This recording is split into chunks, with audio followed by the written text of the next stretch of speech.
na tumesumbuliwa muda mrefu sana, almost 10 years ago. Na wale wenye wanatusumbua hapa ni watu wale tunajua wanaitwa grabbers. They have come with fake titles for many years. Na hizo fake titles ni wale watu wenye walikufa kitambo. Naona watu wanakuja na title.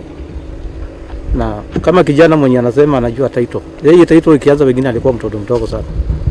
Na mimi nashangaa kwa sababu wanashikana na wakola wa land kuchukua hizo title. Sisi hatutaki title sasa. Tunataka zile primary papers.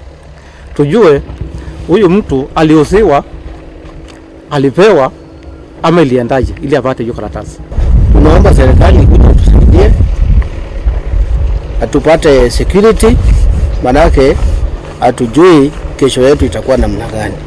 Na hii shamba yenye wanakuja kunyakua ni inherit kwa wazazi wetu. Juu kulelewa tumerahisiwa hii Mulinge. Na sisi wote hapa ni wakaaji wa hii Mulinge.